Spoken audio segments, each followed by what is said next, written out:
Unit 4. Answering questions and multiple choice.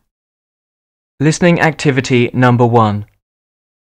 Listen to a telephone conversation and indicate whether the following statements are true or false by writing T for true, F for false, and N if the statement is not mentioned in the conversation.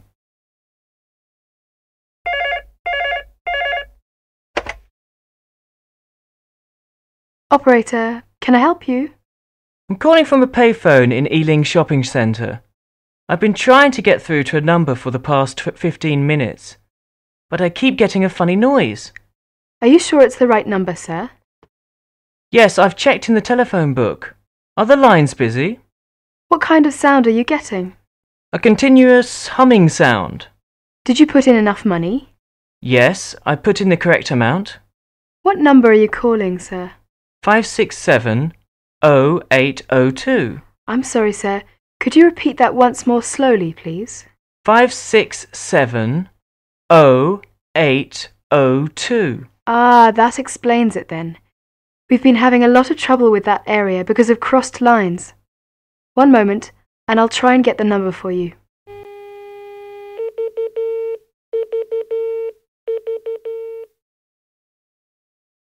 I'm just trying to connect you, sir.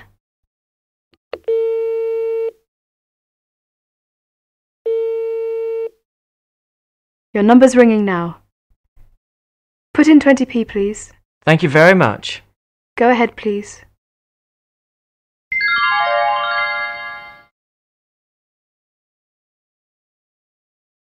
Listening activity number 2.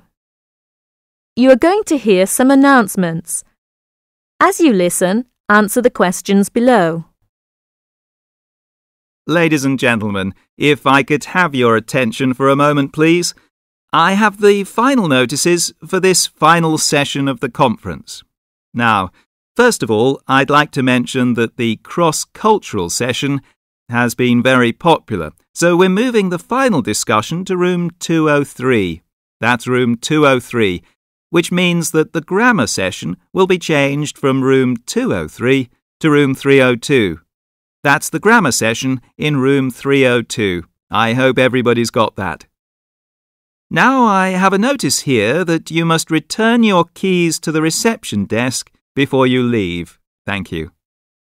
Turning now to your discussion records, I would like to see you return them to the session chair people by 4 o'clock this afternoon. That's 1600 hours. Thank you. Regarding coaches for the airport, they will be gathering outside the main building at 3:30. That's 15:30 hours.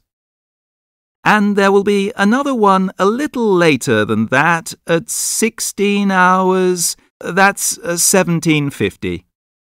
And 5:15. I'd like to ask you all to be there, ready for the buses, at least 5 minutes before the departure times, so we can all leave promptly and everybody will get home on time. Thank you. I have particular messages for Professor Hurst and Professor Cole and Professor Malnerchuk. I'd like to ask you three, are you here? Professor Hurst, Professor Cole? Yes, and Professor Malnerchuk. I'd like to ask you to collect your reprints from the conference desk before you leave. Thank you. Finally, I have a reminder from Professor Olson of Leeds University that the 6th Annual Convention of EFL will be held in Bangkok, October 2006. I think you'll all be interested in marking that date on your calendar. That's the 6th Annual Convention of EFL, October 2006. and I'd like anybody that's interested in that conference to leave your name at the conference desk. Thank you very much. Ladies and gentlemen, I know it has been a very happy event for me, this conference, and I hope that you too have found it a happy and productive time. Thank you all for coming.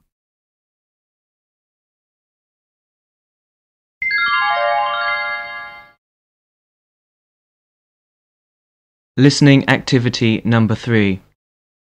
Listen to a conversation carefully and answer the questions. There's a letter here for you, Mum. Thanks, Jane. Oh no, not another telephone bill. I hope it's not as much as last time. How much is it? £130.94 for 3 months. How can it be so much? Your father and I hardly make any calls. You must have been using the phone all the time. Only to speak to my friends. Jane, I don't think you realise just how much it costs when you telephone your school friends, and you speak to them for so long, especially during the day. Why can't you call them after 6 p.m. when it is cheaper? Your father's going to be so upset when he finds out. I'm sorry. Well, being sorry isn't just good enough. I've told you often enough not to use the telephone so much. If you had to pay the bill, you wouldn't be so irresponsible with the telephone. You see your friends every day. Why do you need to phone them up as well? Hello. Hello. Look at this bill for the telephone. Jane has been phoning all her friends again. £130.94 for 3 months. Jane, this has got to stop. We both told you the last time to be more responsible when phoning your friends, and not to take so long speaking to them. It costs too much. You'll have to pay half of this bill out of your wages from your Saturday job. But Dad, that's not fair. To teach you that the phone costs a lot of money, you'll have to pay half of this bill. You're lucky I'm not going to make you use the phone box down the road to make your calls. OK, but it'll take me weeks to pay your half of £130.94. We may have to get one of those phone locks and I'll keep the key. Then you won't be able to make any calls.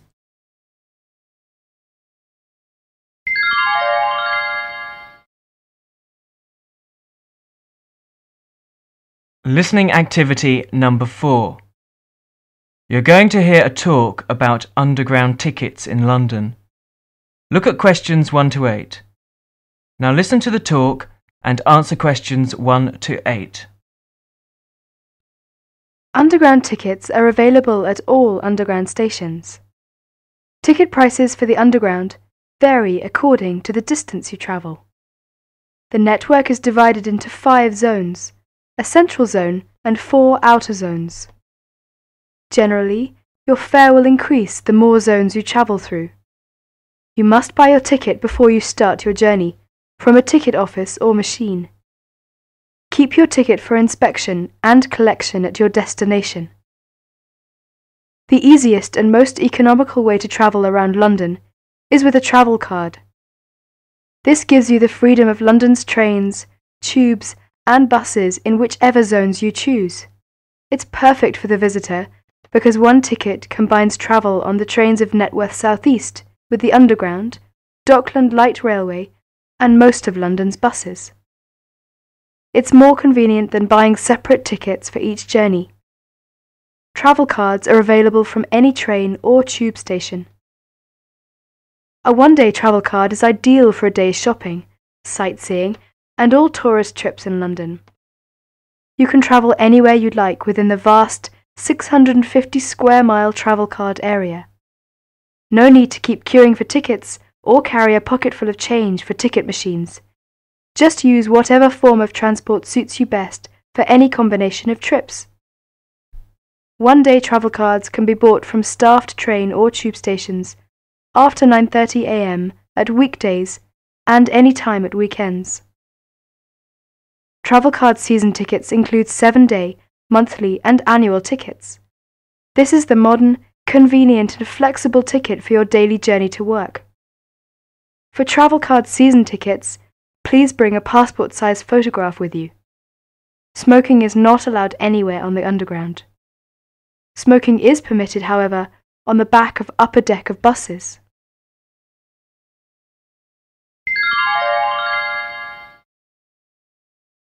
Listening activity number 5. You're going to hear a talk about looking for a job. Now look at the questions 1 to 8.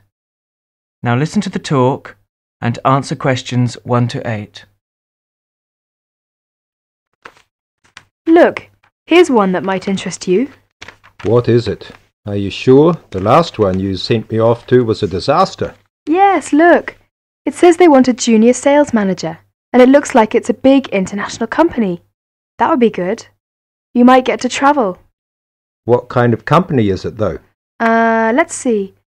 Yes, it's a textile company that seems to import from abroad. That's odd, isn't it? What else?